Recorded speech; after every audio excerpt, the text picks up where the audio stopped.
Bien, siguiendo con más esta hora, 10 de la mañana con 10 minutos, vamos a trasladarnos a la sala Miguel Grau del Palacio Legislativo porque la Comisión de Relaciones Exteriores viene llevando a cabo un curso, un evento, el taller Tratados Internacionales. Adelante, por favor. Es lo que nos permite determinar si el instrumento que tenemos bajo los ojos es vinculante o no es vinculante. Y si es vinculante, ¿en qué medida? Y si no es vinculante, ¿por qué? Y luego la utilidad jurídica, es decir, cuando se firma un acuerdo internacional, un pacto, un acuerdo, un convenio, los griegos se preguntaban, ¿y para qué lo estoy firmando? ¿Tiene sentido que firme este acuerdo o no tiene sentido que firme este otro? Esto es muy interesante porque si bien en Grecia de la época de Pericles encontramos una multiplicidad de acuerdos internacionales entre las polis griegas, todas tenían una razón de ser. No había un acuerdo que no fuera útil para el interés político de esa nación. Entonces, lo que quiero transmitirles con esta diapositiva es que los tratados, sí, efectivamente, blindan, garantizan una relación entre dos naciones, o entre tres, o entre cuatro, si es multilateral, con un respaldo político importante.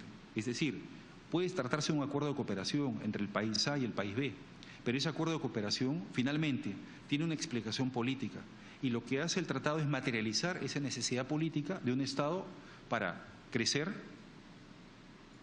En el siglo XIX se hubiera utilizado la expresión expandirse, para transformarse, acuérdense ustedes de la Confederación Peruano-Boliviana, o para reducirse, como pasó con la ex Yugoslavia cuando se fragmenta en varias naciones. Desaparece el Estado yugoslavo y se fragmenta en muchas naciones.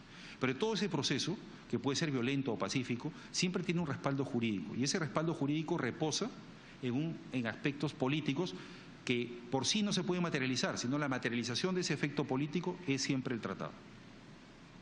De ahí la expresión, la utilidad jurídica. Entonces, los tres tamices de Sócrates es una fórmula que recomendamos vivamente al momento de examinar siempre todo instrumento internacional. Primera pregunta que debemos hacernos, el principio de legalidad. Quienes suscriben, quienes participan, tienen las garantías adecuadas para comprometer al Estado que está suscribiendo el documento. El Estado que está suscribiendo el documento está adecuadamente representado en el marco internacional, es reconocido internacionalmente. Probablemente muchos de ustedes conocen la isla de Chipre, o la han visitado o la saben por la historia. Chipre es un territorio que está actualmente dividido entre Turquía y Grecia. Y en el territorio que ocupan las fuerzas militares turcas existe el gobierno turco, pero norte chipriota. Pero es un Estado que solamente reconoce a Turquía. La comunidad internacional no ha reconocido al norte de Chipre como un Estado independiente. En esas circunstancias es una pregunta válida preguntarse, cabe la pregunta, el principio de legalidad. Las autoridades que quieren norte chipriotas firmar un convenio con el Perú, ¿es posible, es válido? Entonces ahí cabe la pregunta, el principio de legalidad. La segunda, repitiendo, es la naturaleza jurídica, referida a si es vinculante o no es vinculante. Y la tercera, la utilidad jurídica. ¿Para qué estoy firmando este convenio? Algunas notas saltantes de los tratados que serán desarrolladas por los siguientes expositores en el transcurso de estas dos sesiones. La siguiente, por favor. En grandes pinceladas, la siguiente, por favor. Los tratados, ¿no? Lo celebra el Perú con otros sujetos de derecho internacional. Los otros sujetos de derecho internacional para efectos del seminario de hoy son los estados y los organismos internacionales. Se celebran y suscriben conforme a las reglas de derecho internacional. Ustedes, por su formación jurídica, saben que las reglas de derecho internacional proceden del derecho consuetudinario, que es la práctica recurrente de los estados, y de convenios madre de una amplitud universal, como la Convención de Viena de 1969 sobre derecho de los tratados. Pero son dos derechos que confluyen: el derecho positivo, fijado por las normas y reglas de la Convención de Viena, derecho a los tratados de 1969, y el derecho consuetudinario, que también aporta lo suyo para resolver algunas situaciones de interpretación en materia de tratados. Compromete al Estado en su conjunto, deben ser aprobados y o ratificados antes de su entrada en vigor. Es ahí donde el papel de ustedes resulta fundamental. Ustedes son los actores, ¿no?, junto con los señores congresistas, de este proceso de la aprobación y ratificación para la entrada en vigor. forman parte del derecho peruano con rango de ley, y ahí hago una acotación sobre los tratados en materia de derechos humanos. Estos tienen rango constitucional, ahí hay un matiz que será desarrollado por los expositores con mayor profundidad, y se publican en el diario oficial El Peruano. No, el tema de la publicación siempre ha sido un elemento sustancial porque brinda la transparencia necesaria para que la norma sea conocida por todos los ciudadanos. ¿Qué tenemos como agenda de trabajo? En la siguiente, por favor. Como ya lo señaló la doctora Oblitas, vamos a dividirlo en 2 sesiones.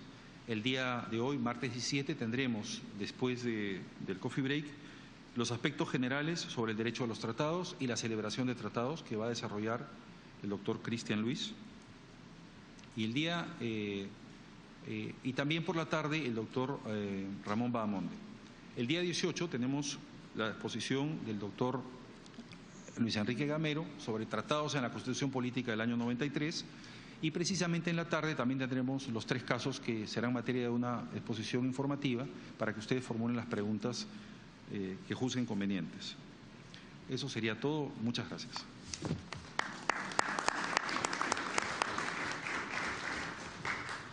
Bien, agradecemos la exposición del señor embajador Jorge Raffo Carvajal. Y seguidamente vamos a continuar con las exposiciones programadas esta mañana. Siguiente tema, aspectos y generalidades sobre los tratados. Vamos a invitar al señor Cristian Antonio Luis Pizarro, quien dará mayor aporte.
Buenos días con todos. Primero quiero agradecer al congresista Juan Carlos del Águila por la invitación que nos hace a la Cancillería para este evento sobre tratados. También a la doctora Mayra Oblitas a través de la Oficina de Capacitación del Congreso y al embajador Jorge Raffo Carvajal. Esta exposición, como podrán ver en la primera filmina, busca que desarrollemos aspectos generales sobre el tema de los tratados. Hemos tratado de esquematizar las 3 exposiciones que van a haber entre el día de hoy y mañana, en elaborar y dictarles temas muy generales sobre el tema de los tratados, conceptos generales para que ustedes puedan ir refrescando ciertas ideas sobre el tema de los tratados, para luego, en la segunda exposición del día de hoy en la tarde, explicarles sobre todo el proceso de la celebración de los tratados, y el día de mañana el doctor Gamero lo que hará es aterrizar propiamente todos esos conceptos en lo que es el proceso de ratificación de los tratados. Entonces, sin más palabras, comencemos con la primera diapositiva, por favor. Siguiente. Los tratados, los tratados, como podrán ver, son una fuente, están relacionados, son una fuente de derecho tanto internacional como el derecho interno. ¿Sí puede volver una, por favor? Ok, ahí está. Estoy seguro que todos ustedes saben que los tratados son parte del ordenamiento jurídico de cada Estado. Al ser parte del ordenamiento jurídico de cada Estado, son fuente tanto del derecho internacional como el derecho interno de cada uno de los estados que suscriben estos tratados en sus relaciones internacionales.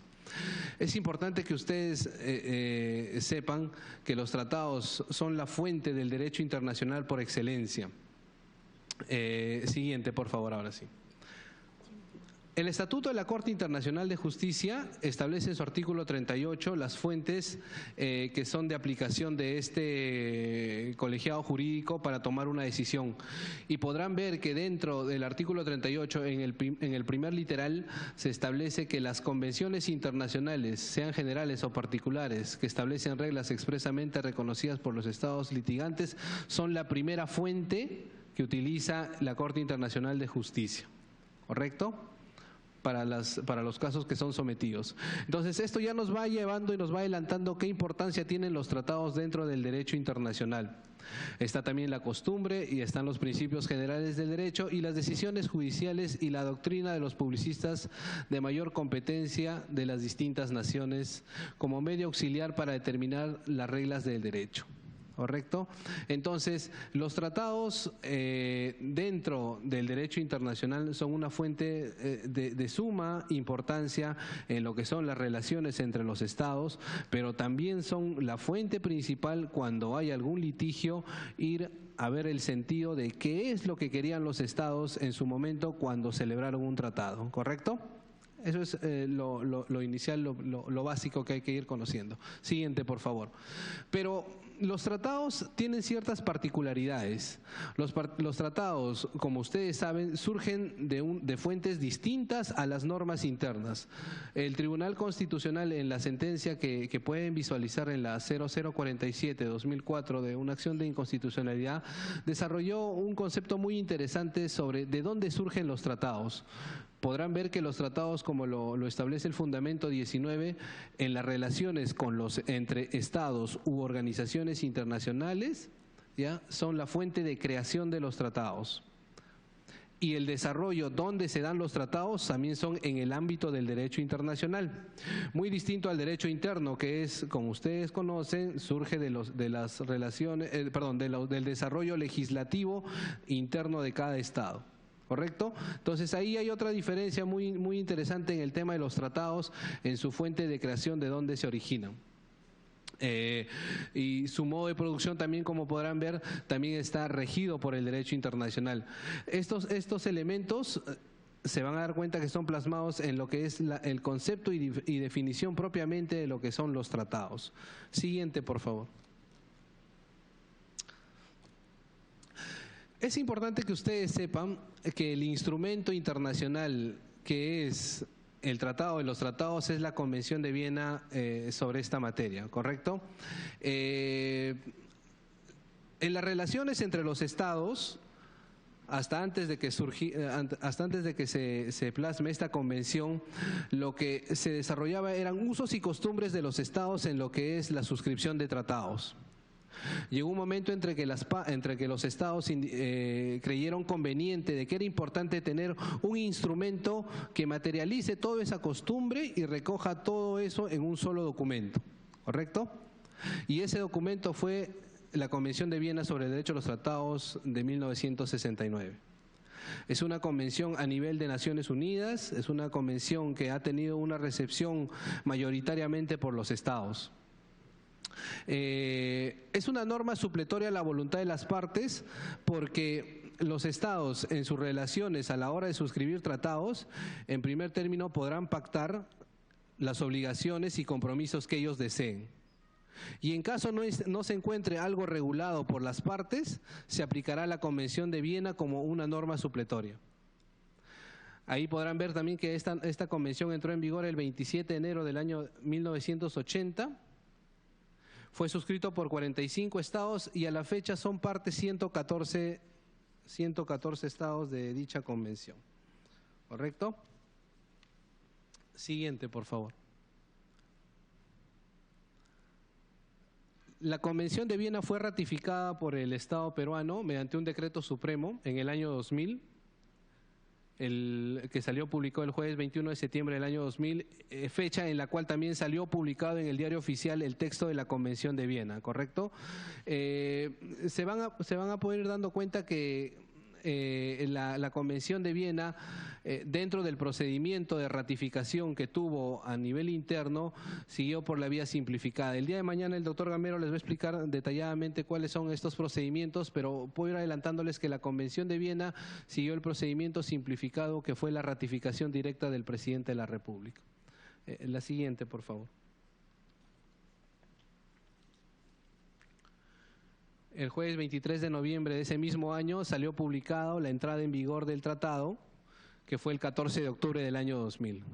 Correcto, entonces a partir de la entrada en vigor de la Convención de Viena sobre el derecho de los tratados, esta convención es de aplicación también para el Estado peruano. Todas las reglas que se describan en la Convención de Viena, ¿ya?, serán de aplicación para todos los tratados que suscribe el Estado peruano en sus relaciones con otros estados.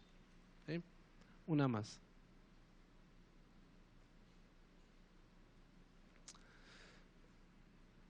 Una más. Una más. Y acá hay algo muy interesante. Yo creo que es importante que empecemos a ir estableciendo algunas preguntas sobre el tema de los tratados. En los documentos que se les ha entregado está la reserva que hizo el Perú a la Convención de Viena sobre el derecho de los tratados. ¿Correcto? En todos los documentos que les han entregado, dentro de la documentación, dentro de las lecturas, ahí en ese fajo de bastantes lecturas que está la Convención de Viena y está la reserva que hizo el Estado peruano a esta convención. Entonces ahí podrán apreciar que es una reserva, bueno, mal llamada reserva, porque ahí debió mejor llamarse una declaración que busca compatibilizar los procedimientos que se llevan a nivel interno del Estado peruano con las reglas que establecía la Convención de Viena. ¿Correcto? Son sobre 3 artículos que estableció reserva el Estado peruano en esta convención. El artículo 11 sobre las formas de manifestación del consentimiento, el artículo 12 sobre canje de instrumentos, el artículo 25 sobre aplicación provisional. Entonces, lo que buscaban, como podrán ver en la parte verde de esta diapositiva, lo que dice, ¿no?, que debe entenderse en concordancia y con sujeción al procedimiento de suscripción, aprobación, ratificación, adhesión y entrada en vigencia que dispone su ordenamiento constitucional. Es decir, esta reserva declaración, vamos a llamarla así, lo que buscaba era asegurar que cuando el Perú firme un tratado, primero se asegure de que se tiene que llevar a cabo un procedimiento interno. Ese procedimiento interno, como será explicado el día de mañana, es lo que se conoce a la aprobación del Congreso que hace los tratados y la ratificación que hace el presidente, ¿correcto? ¿Sí? Entonces, es importante, en esta sesión es importante que ustedes tengan en cuenta algunos elementos. Uno de los elementos importantes es esta reserva que hizo el Perú a la Convención de Viena sobre el derecho a los tratados, ¿correcto? Siguiente, por favor. La Convención de Viena que les comenté hace un momento, del año 69, desarrollaba lo que eran los tratados entre estados. Pero todos ustedes saben que hay tratados que firma el Estado peruano con organizaciones internacionales. Llámese el BID, llámese CAN, llámese FAO, llámese CAF, todas las entidades, todos los organismos internacionales, ¿ya?, que tienen esa personería, también son sujetos en el derecho internacional y también pueden firmar tratados. Y en el año 86 se hizo una Convención de Viena sobre el derecho a los tratados entre estados y organizaciones internacionales o entre organizaciones internacionales. Este instrumento internacional, si bien no está vigente a nivel en el ámbito del derecho internacional, como también recoge costumbre de la práctica de los estados, es aplicable en la medida en que esa costumbre, ¿ya?, se aplica en las relaciones de los estados con las organizaciones internacionales, ¿correcto? ¿Sí? Entonces, el hecho de que esta convención del año 86 no esté vigente no quiere decir que el Estado peruano no pueda suscribir un tratado con una organización internacional. Las reglas que son aplicables de la costumbre en el tema de tratados será aplicable en esas relaciones. Recuerden que les comenté hace un momento que en primer término está lo que los estados puedan obligar, o lo que se puedan, comprometer en el tratado en la relación con la otra parte. Si algo no está desarrollado en ese tratado, tendré que ir supletoriamente a la Convención de Viena, ¿correcto? En el caso que sea un tratado entre el Estado peruano y una organización internacional, la regla que será aplicada será de la costumbre que está materializada en esa convención. Pero es la costumbre, es por la costumbre que estoy aplicando esa regla, no es porque la convención esté propiamente en vigor, ¿correcto? A diferencia de la del 69 que ya está en vigor y esa sí es de aplicación del texto. Siguiente, por favor. Siguiente. Y aquí empezamos ya con un tema sobre qué es un tratado. Yo les voy a agradecer infinitamente para hacer más dinámica esta conferencia. Si tienen alguna duda sobre el tema de todo lo que vamos avanzando en alguna filmina, me pueden hacer una pregunta con cargo a que al final también puedan formular alguna consulta. No me gustaría que sea una exposición solamente de conocimiento, sino que intercambiemos ideas o inquietudes en lo que ustedes puedan tener en el tema de los tratados y en lo que están viendo día a día en su labor como asesores de las diferentes comisiones. Aquí es importante que ustedes sepan que el concepto de tratados tiene una serie de elementos, ¿correcto? Un tratado es un instrumento que es suscrito entre sujetos de derecho internacional, entre estados o entre un estado y una organización internacional o entre organizaciones internacionales. Entonces, en ese caso, si suscribe el Estado peruano un documento con una empresa privada de otro estado, eso no es un tratado, ¿correcto? Ese es el primer elemento y requisito básico que ustedes tienen que tener en cuenta para definir qué es un tratado. Entre estados o entre estado y una organización internacional o entre organizaciones internacionales. Si es otro sujeto, ese documento no será considerado como un tratado. ¿Correcto? La segunda característica que establecen ambas convenciones de Viena en lo que es el concepto de tratado dice que debe ser celebrado por escrito. ¿Correcto? Eso no quiere decir que no pueden haber tratados verbales, incluso los hay. En la práctica de la Corte Internacional de Justicia se presentaron algunas declaraciones que fueron tomadas como compromisos de Estado cuando debido a ciertas características se puede presumir que había una voluntad de un Estado en querer obligarse en ciertas cosas. Pero por excelencia los tratados que pueden ser mejor, por así decirlo, en el contenido evaluados y que pueden ser, en caso se presente alguna controversia, un elemento para poder argumentar cuál ha sido la intención de las partes, son los tratados escritos, ¿correcto? Entonces es un segundo elemento en el tema de los tratados, ¿correcto? Entonces es un segundo elemento en el tema de los tratados.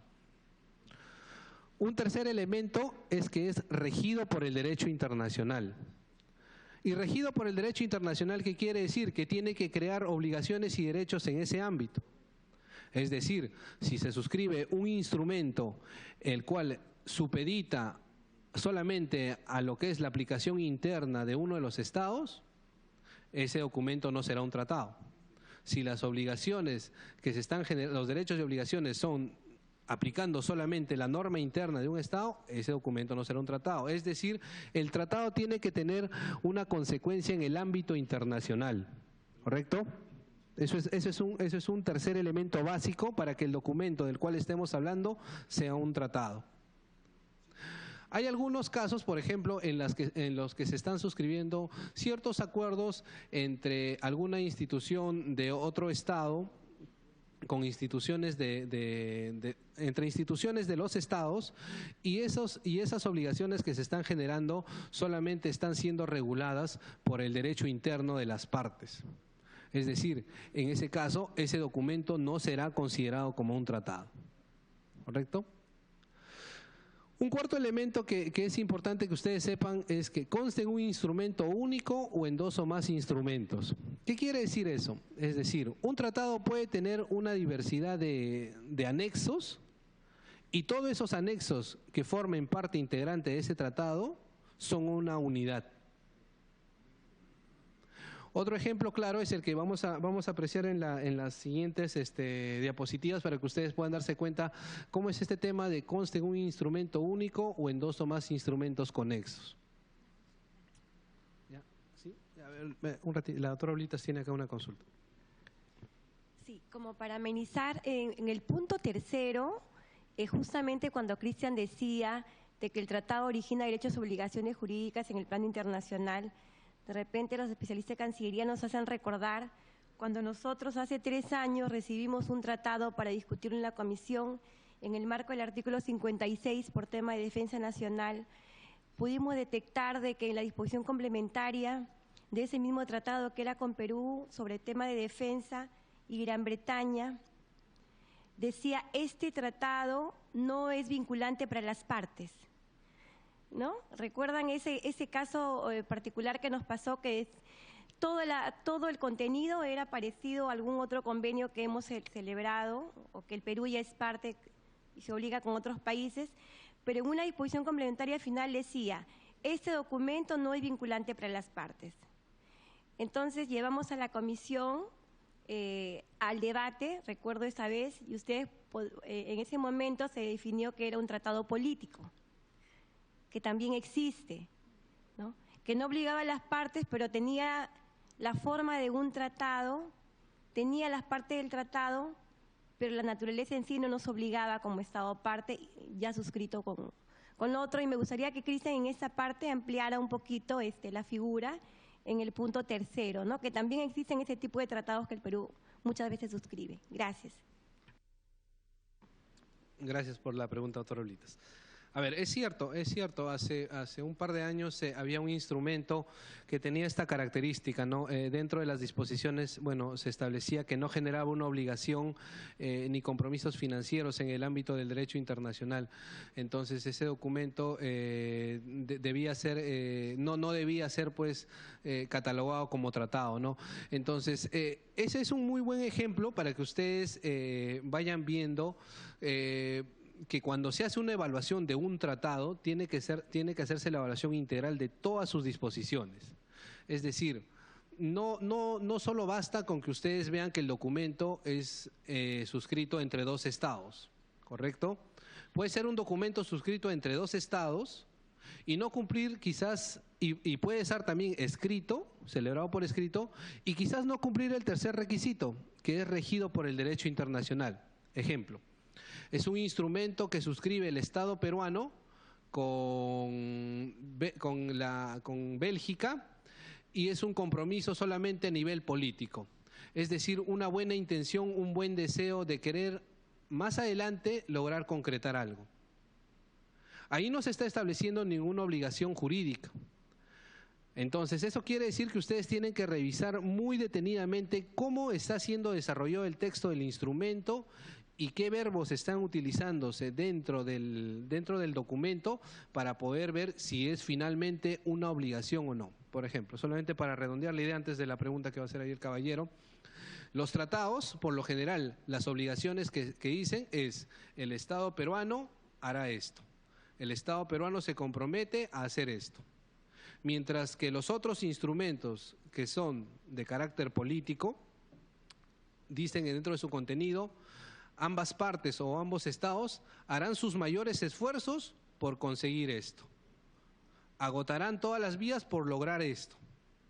Es decir, ahí se van dando cuenta que no, los verbos que se emplean y la intención que hay de las partes no es la misma. Entonces, ese es un elemento también a analizar. No se guíen solamente por el hecho de que son sujetos del derecho internacional y que está escrito.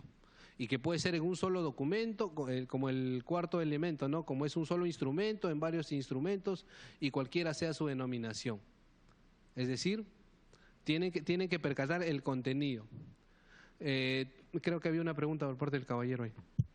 Entiendas entonces que hay clases de tratados. Si estamos señalando que hay un tratado político y hay un tratado en general. A ver. Los tratados, hay una filmina sobre clasificación de tratados, ¿ya? Pero los tratados, como la propia definición establece, son documentos que generan obligaciones. todo tratado tiene un componente político, es decir, no está exento de eso. Hay una intención política por parte de los estados detrás de ese instrumento, pero ese instrumento, a diferencia de ese otro documento político, genera una obligación a nivel internacional. ¿Correcto? Ese instrumento político por lo general son denominados memorándums de entendimiento. Pero eso también es algo referencial, porque podrán ver en la última parte que dice cualquiera sea su denominación particular.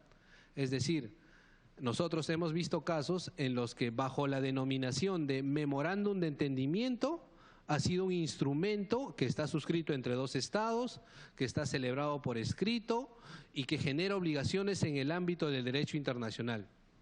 Entonces, una regla básica también en lo que es la definición del tratado es que ustedes nunca se guíen por el título del instrumento.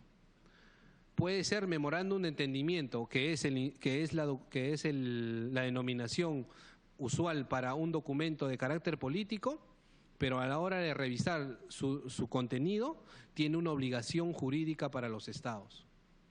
Entonces, eso es otro elemento que ustedes deben ser muy cuidadosos a la hora de revisar el texto de un tratado. Y la denominación, creo que hay una pregunta más. Sí, hay la percepción en algunos casos, particularmente con Estados Unidos, que ellos no reconocen, solamente reconocen las decisiones de su Corte Suprema, por encima inclusive de las Cortes Internacionales. ¿Cómo sería eso entonces? Bueno, ahí hay otro elemento. Más adelante voy a hablar también de ese tema muy particular que es la primacía del derecho internacional sobre el derecho interno, ¿no? Miren, cada Estado finalmente es soberano a la hora de firmar un tratado. Por eso es que es muy importante, si tú vas a argumentar con un tratado un incumplimiento de otro Estado, es sumamente importante que usted, o es sumamente importante en las relaciones internacionales, evaluar bien a qué se está obligándose el Estado peruano, porque eso potencialmente más adelante puede ser sujeto de una responsabilidad internacional en caso no se cumpla. Y como dice ahí el doctor García, dentro de una controversia podría darse la situación de que uno de los estados pues argumente lo que su Corte Nacional diga frente al derecho internacional. Esto que les acabo de decir es algo muy delicado, lo explicaré en una filmina más adelante, pero ya nos lleva a ir a reflexionar sobre la relación que existe entre el derecho internacional y el derecho interno en las obligaciones que los estados asumen. Y esa relación y esa compatibilidad que tiene que haber entre esos dos ordenamientos. Es decir, los estados no pueden firmar tratados que estén violando las normas internas. Debe existir una coherencia entre esa obligación internacional y las obligaciones internas que cada estado está asumiendo, ya sea por sus cortes legislativas o por sus parlamentos, en lo que es diariamente la expedición de leyes, ¿no? Finalmente, ustedes van a ver dentro de la documentación también el artículo 55 de la Constitución establece claramente que los tratados forman parte del derecho nacional, ¿no? Es decir, son parte del derecho interno. Siguiente diapositiva. Una más. Ok, ahí podrán ver dos casos muy interesantes, ¿no? Un tratado que fue suscrito por el Perú con el BID, ya para un proyecto que se iba a llevar con esa organización internacional, y un convenio bilateral del Estado peruano con el Reino de Bélgica. Correcto, entonces son dos ejemplos de lo que ya estábamos hablando, la definición de tratado. Esto para hacerles ver dentro de los elementos que les decía entre estados u organizaciones internacionales. En la siguiente filmina vamos a ver el caso cuando decíamos ya conste en un instrumento único o en dos instrumentos. Siguiente, por favor. Siguiente. Ya, ahí. Miren, los tratados no necesariamente como tienen el ejemplo que hay un ejemplo que les han entregado sobre este protocolo facultativo de la Convención sobre los Derechos del Niño. Entonces, en los documentos que ustedes tienen, por ejemplo, es un ejemplo de un instrumento único. Es un solo documento en el cual se plasman las obligaciones de las partes. Pero hay también tratados en los que pueden ser suscritos en dos documentos. Los ejemplos son los intercambios de notas, en los que también son suscritos entre estados, también tienen obligaciones en el derecho internacional, es por dos sujetos del ámbito del derecho internacional, está por escrito. Miren, por ejemplo, ese es un ejemplo de una nota que envió Alemania, ¿correcto? Una nota en la cual el gobierno alemán le propone al Estado peruano suscribir un tratado. Siguiente, por favor. ¿Ya? Ahí se desarrollan todas las obligaciones que se tienen en este tratado mediante una nota, una más. Y ya están al final la firma del embajador de Alemania, ¿no? Esta es la propuesta de Alemania de suscribir un tratado en un documento, ¿correcto? Una más. Y ahí está la nota que responde el Estado peruano diciendo, ok, Alemania, he leído los términos que me has propuesto y acepto esos términos y te voy a responder también a ti mediante otra nota diplomática. Una más. Se transmiten el mismo contenido de la nota alemana, una más, y al final la firma del ministro de Relaciones Exteriores de ese entonces, ¿no? Es decir, estas dos notas lo que constituyen es un solo tratado. A diferencia de este caso en donde solamente es un instrumento único, en ese caso son dos instrumentos, pero que los dos constituyen una sola voluntad de ambos estados de suscribir, de obligarse en el ámbito del derecho internacional. Es por eso que cuando la definición decía, pues, sea en un instrumento único o en dos o más instrumentos conexos. Entonces, este es el ejemplo claro de dos instrumentos conexos, un intercambio de notas. ¿Sí? ¿Hasta ahí tienen alguna duda en este tema de lo que es la forma de materializar los tratados y el concepto? ¿Sí? Ninguna. ¿Correcto? Ya. Sigamos. Y acá hay una clasificación muy interesante de los tratados. Los tratados, por los sujetos que los suscriben, pueden ser por el número de partes en bilaterales y multilaterales. Bilaterales, el ejemplo que por ejemplo vimos hace un momento entre el Perú y el Reino de Bélgica, ¿correcto? Y otro ejemplo de multilateral es esta convención, este protocolo facultativo de la Convención sobre los Derechos del Niño relativo a un procedimiento de comunicaciones que es un instrumento que se dio en el marco de Naciones Unidas y el cual fue suscrito por los diferentes estados, ¿correcto? Entonces es una clasificación muy sencilla, bilaterales y multilaterales. Por la posibilidad de acceso hay abiertos, semiabiertos o cerrados. Los abiertos son aquellos tratados que permiten el ingreso de un sinnúmero de estados. Por ejemplo, son los tratados que se dan en el marco de Naciones Unidas. Son los tratados que se dan en la Organización Internacional del Trabajo. Es decir, está abierto y aperturado a que una serie de estados puedan ser parte de ese instrumento internacional.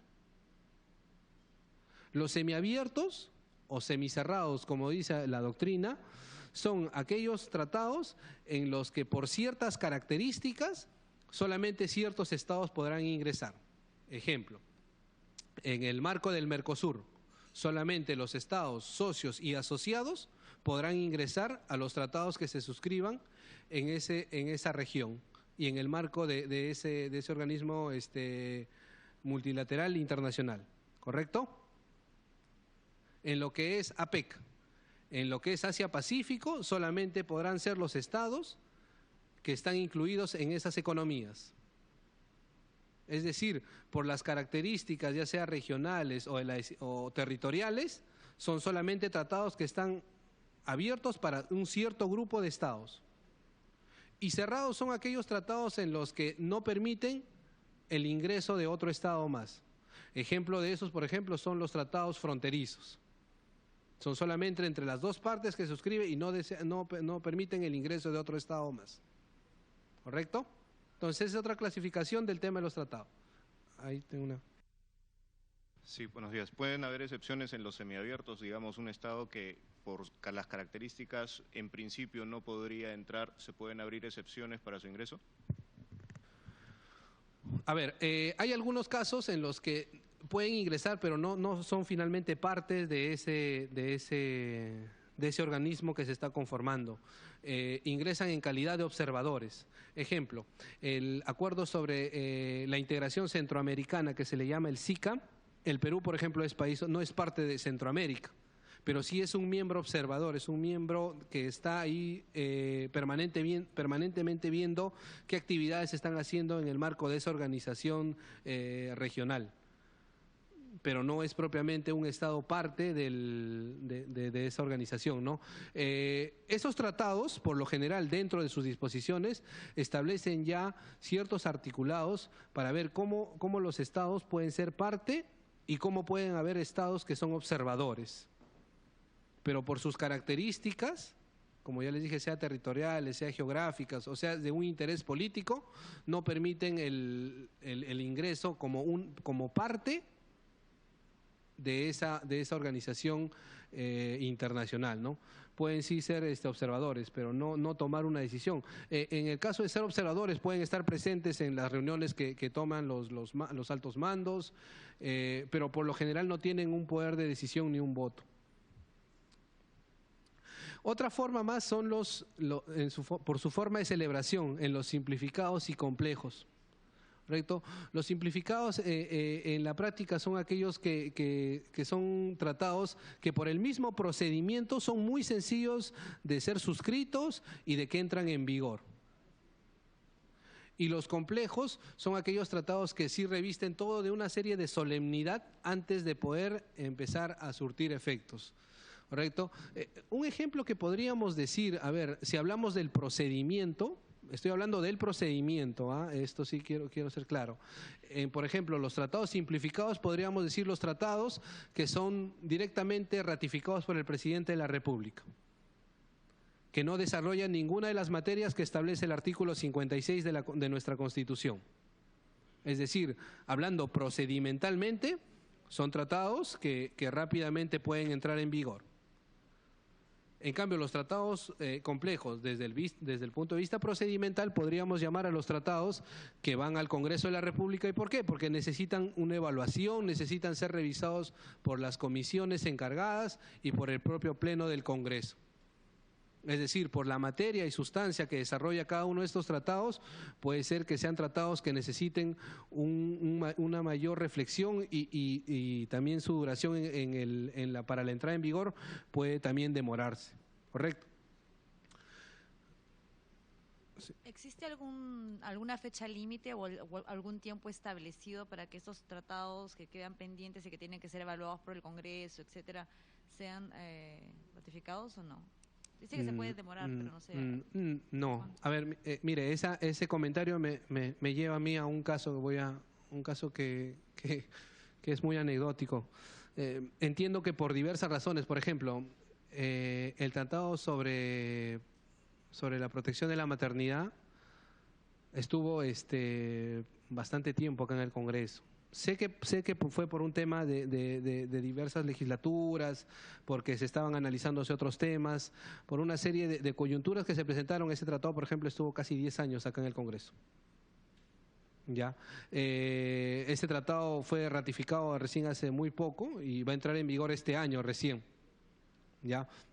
Entonces, pero hay tratados también en los que, por ejemplo, el acuerdo cuando el Perú fue sede del Acuerdo de París, de esta reunión que hubo, fue un acuerdo que en el tiempo creo que se dio solamente en un mes nada más, que fue visto por el Congreso. Es decir, los tratados van a depender también de muchas situaciones, de muchas circunstancias políticas, de muchas necesidades de las partes.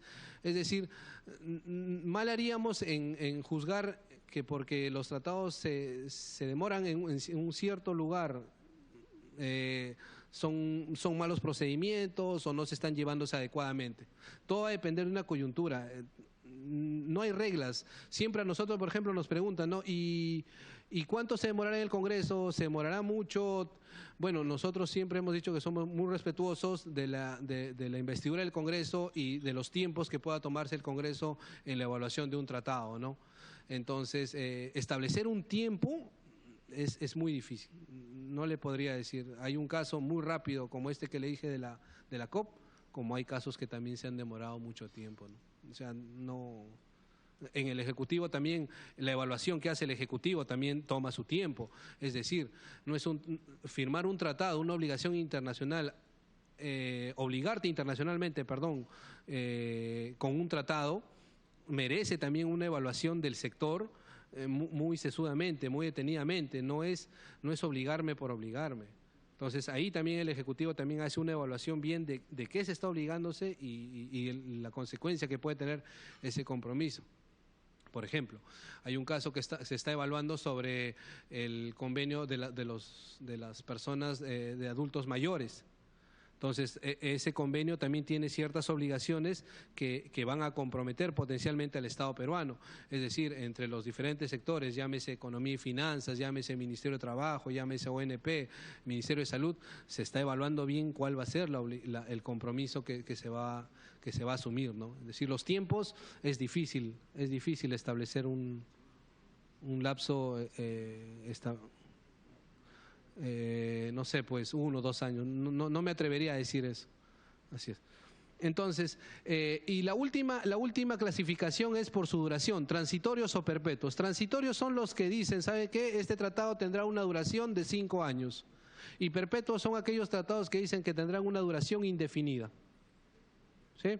Una clasificación también bastante sencilla. Fácil. Caballero, uno más, por favor. Aquí vamos a hablar de un tema bien interesante, el tema de la irretroactividad de los tratados. El artículo 28 de la Convención de Viena sobre el derecho a los tratados establece que los tratados se aplican desde su entrada en vigor para el futuro. Es como toda regla, como toda norma en un sistema, es decir, desde que empieza a surtir sus efectos, desde que está en vigor, empieza a surtir sus efectos para todas las situaciones o casos que se presenten desde la entrada en vigor de esa norma. Y eso también es una regla en el derecho a los tratados. Los tratados se aplican para situaciones que se dan después de entrar en vigor el tratado. Pero hay una excepción en la parte final cuando dice que solo que una intención diferente se desprenda del tratado o conste de otro modo. Hay una pregunta de él. ¿Y qué sucede cuando los tratados tienen ciertos objetivos, pero que son procedimientos o proyectos que están a los cuales se va a destinar, por ejemplo, acuerdos financieros? Y resulta que esos proyectos se realizaron antes de que se firme el convenio, porque se demoraron mucho. Precisamente por eso es que se puede hacer eso. Precisamente porque si las partes deciden que el tratado tenga una retroactividad en su aplicación, se puede dar esa situación de cubrir proyectos que se estuvieron ejecutando. Ese caso que usted dice, doctor García, es una situación también muy particular. Es decir, esos casos, si usted hace una evaluación de dónde se han presentado, son en temas de cooperación. La cooperación, por su propia naturaleza, tiene una dinámica muy diferente en lo que son las fuentes cooperantes y su deseo de cooperar con los estados.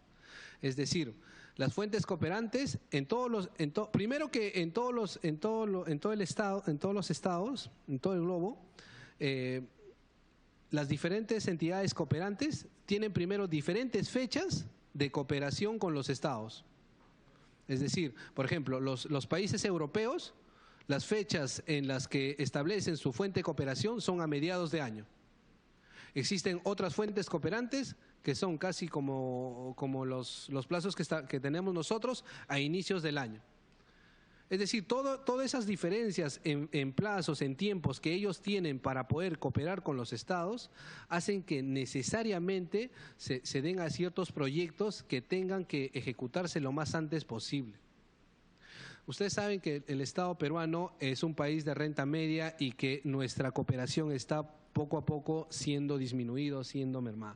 La cooperación que tenemos, la poca cooperación que tenemos debe ser lo más eficientemente utilizada y cuando es plasmada en tratados debe ser lo más antes posible perfeccionada, es decir, ratificada por el presidente o ya sea aprobada por el Congreso para que pueda empezar a surtir sus efectos. Es decir, lo que pasa es que las fuentes cooperantes, cuando tienen la intención de apoyar, a veces les es muy difícil entender de que en el Perú, si mi deseo de plasmar esa cooperación por un tratado va a tener que pasar por un procedimiento que va a tener que ser visto por el Congreso y luego por el presidente, ellos no entienden cómo puede haber procedimientos que quizás tomen tanto tiempo para proyectos que revisten de singular importancia para ese Estado. Es correcto que esa no es la regla, o sea, eso quiero partir de eso. Lo que el doctor García dice es correcto, se dan esos casos, pero esa es la excepción. Si ustedes revisan los tratados no establecen reglas de retroactividad por doquier, son la excepción a la regla. Pero si las partes lo acuerdan, pueden establecer esa posibilidad de cubrir cierto tiempo que no fue amparado desde que entró en vigor el tratado. ¿Sí? No sé si burocracia, bueno, son tiempos y son plazos que los propios poderes del Estado se toman para hacer una evaluación de un instrumento, ¿no? Claro. Sí puede poner. No, cuando viene por las fuentes cooperantes, a veces se demora en tomar decisiones tanto el legislativo como el ejecutivo y suele pasar. Entonces hay que empezar a desmantelar la burocracia, ¿no? Y seamos más eficaces en ese aspecto, usted sugiere. Trato de entender eso. Sí, congresista, correcto, ¿no? Creo que lo que todos tenemos claro es que por encima de todo está el interés del Estado peruano, ¿no? Y si en ese interés está tratar de acelerar los procedimientos, creo que bienvenido, ¿no? Creo que todos estamos para apoyarnos en eso, ¿no? Sí, siempre pues entre el Estado siempre pues hay procedimientos, hay tiempos, ¿no? Lo ideal es tratar de acortar esos tiempos y de poder sacar lo más antes posible todos esos proyectos que puedan apoyar y que puedan ir en beneficio de los nacionales, ¿no? Creo que eso es lo más importante. Así es. Perdón, siguiente, por favor. Entonces, ahí podrán ver que en el ámbito temporal los tratados surten efectos desde el momento de su entrada en vigor, pero no son retroactivos, como regla general.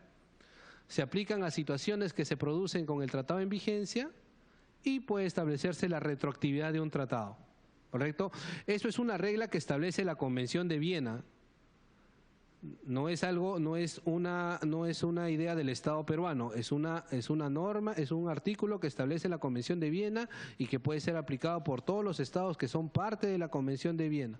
Y no solo eso, sino si los estados lo desean sin ser parte de la Convención de Viena, también pueden aplicarlo. Cada estado es soberano en su autonomía y en lo que pueda obligarse, ¿no? Siguiente.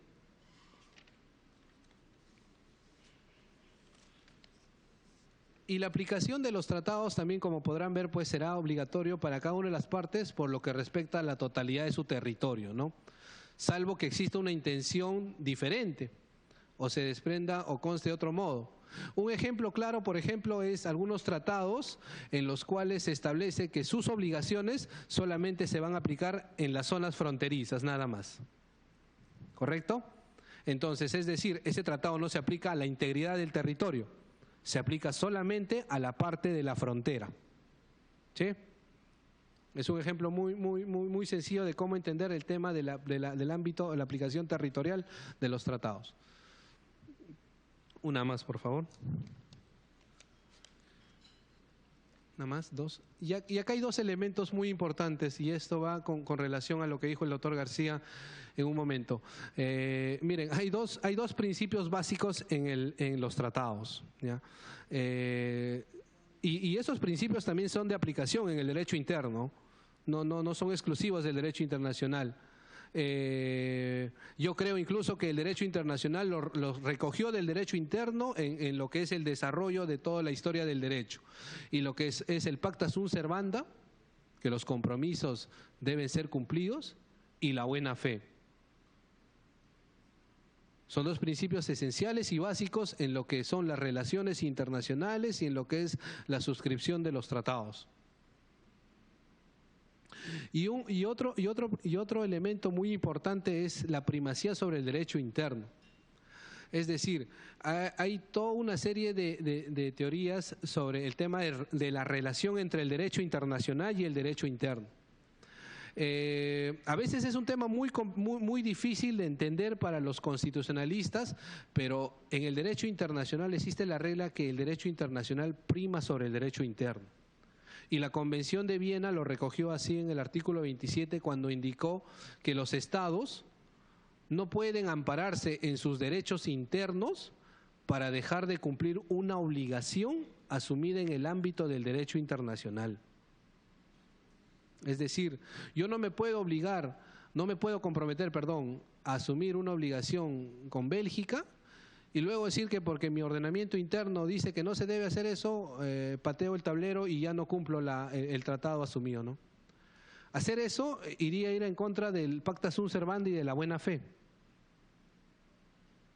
Entonces, ahí radica la especial importancia que tiene al momento de negociarse un tratado y ver bien a qué me estoy obligando, a qué me estoy comprometiendo y cuál va a ser la consecuencia de esa obligación.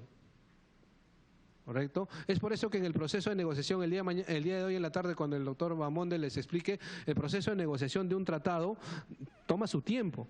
O sea, no es una negociación que puede darse en solo 2 o 3 días. Debe ser una negociación muy responsable, debe tomar al menos un tiempo prudencial. Tampoco, bueno, hay tratados que, por ejemplo, se han demorado, creo que como 10 o 15 años en negociarse, o sea, por su propia naturaleza, por su propia materia.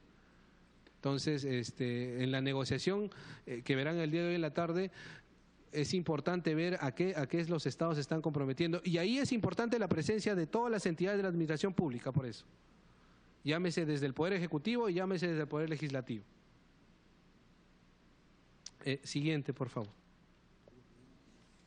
Sí, ¿hay una pregunta? Gracias. Creo que sería pertinente que nos refiera qué pasa en caso de que un estado vaya contra todos los enunciados que usted está señalando en relación a buena fe, a debido cumplimiento, porque la historia reciente incluso está llena, o sea, reciente me refiero a posterior a la fecha en que se aprobó la Convención de Viena. La historia da muchas muestras de países grandes y fuertes, que ya todos nos imaginamos qué países, que cuando no le conviene a sus intereses, y ahí que entramos en el tema de la primacía, que no lo quiero tratar de fondo, ¿qué pasa en esos casos, no? Cuando un país no le da la gana de cumplir lo que él mismo, ese país, sin que le hayan puesto una pistola, ha firmado. ¿Qué tendría que decir usted al respecto? O sea, ¿qué sanción hay, no? Si hay, dentro del derecho internacional hay alguna sanción prevista. Bueno, el derecho internacional, como las características propias del derecho internacional, a diferencia de las normas del derecho interno en las que es fácilmente, si una persona o alguna entidad vulnera alguna norma y se le es sancionable, en el derecho internacional esta regla básica a veces no es tan perfecta. Es decir, el propio sistema internacional como ha sido creado a veces no te permite lograr esa efectividad en el derecho internacional cuando se produce esta situación, ¿no? Ejemplo,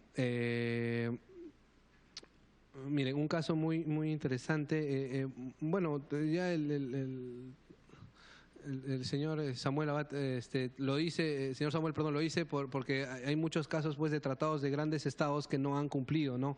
Pero el sistema jurídico internacional está elaborado, está estructurado de tal forma que el órgano que debería ser la entidad máxima de ver alguna sanción posible también está pues integrada por esos grandes estados, ¿no? Entonces como que el sistema internacional en esa forma de construcción no está muy, digamos, perfecto para hacer justiciable todos los incumplimientos, ¿no? Ese es un elemento que, por ejemplo, en el derecho internacional a veces se ha criticado. Se critica, por ejemplo, en el derecho internacional y se dice, no, en el derecho interno, por ejemplo, existen cortes judiciales que pueden establecer una sanción en caso se vulnere una norma. En el sistema internacional no existe esa efectividad. Finalmente, de la Corte Internacional de Justicia son parte de los estados que formaron parte de la Carta de las Naciones Unidas, del Estatuto de Naciones Unidas y decidieron ser parte de ese órgano jurisdiccional, ¿no? Lo que pasa es que en el derecho internacional hay otro elemento también tan importante como la buena fe y el pacta sunt servanda, y que es la soberanía de los estados, y que cada estado es soberano en su decisión que toma, ¿no? Entonces, eso no nos gustará a todos, no será el sistema perfecto, pero es el sistema en el derecho internacional que existe, ¿no? Es el sistema que hasta la fecha, en lo que son obligaciones entre los estados similares de pares, se cumple, se dan. O sea, tampoco es que digamos que porque uno u otro estado no lo hace, el sistema está mal. O sea, todo sistema va yendo desarrollándose, ¿no? Es perfectible. El embajador Rafa tiene ahí un comentario. Sí, en primer lugar, ¿sí me escuchan? Sí, en primer lugar agradecer la pregunta porque creo que es un excelente ejemplo del límite de la frontera entre el derecho internacional y la política internacional. Esa es una frontera muy diluida y donde la transgresión en un campo y otro es muy fina. Entonces, nos podemos encontrar de pronto en el campo de la política internacional y de otro lado en el campo del derecho internacional. En las palabras introductorias que expresé hace un rato, mencionaba precisamente eso, ¿no? Recuerden ustedes que los tratados siempre tienen como base el efecto político del interés de las naciones. El incumplimiento de un tratado es una situación que se ha dado a lo largo de la historia, no solo después del año 69 con la Convención de Viena hacia nuestros días, sino durante toda la historia, ¿no? La paz de Westfalia de 1648, la paz, esta supuesta paz de Molotov von Ribbentrop en el año 40, antes de la Operación Barbaroja en la Segunda Guerra Mundial. O sea, siempre han habido incumplimientos de tratados. ¿Cuál es la diferencia sustancial entre el año 69 hacia nuestros días y respecto al año 69 hacia atrás? Que del año 69 hacia atrás lo que aplicábamos era derecho consuetudinario. Entonces, no había una norma madre, un derecho positivo que nos orientase respecto a qué hacer con el Estado que por razones de poder, básicamente, o por razones de otra naturaleza, no cumplía un tratado. Antes del año 69 se aplicaba derecho consuetudinario. Y el derecho consuetudinario tenía 3 mecanismos de solución. La primera, se invitaba al país o le sugería al país, el país denunciaba el tratado, ¿no? Es decir, la denuncia del tratado significaba que el tratado debía contemplar dentro de su contenido y sus cláusulas, en caso de un desacuerdo, primero una solución pacífica de controversias. Pero la solución pacífica de controversias es un concepto que se incorpora al derecho internacional después de la Convención de Viena de 1815. O sea, derrotado a Napoleón Bonaparte, Metternich reúne a todos los estados europeos y dice, señores, vamos a firmar un nuevo mapa europeo.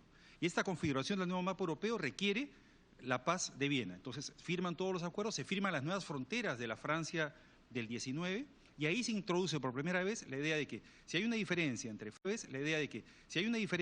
Francia y Alemania, entre Francia y España, la solución pacífica de controversias tiene que ser la primera medida.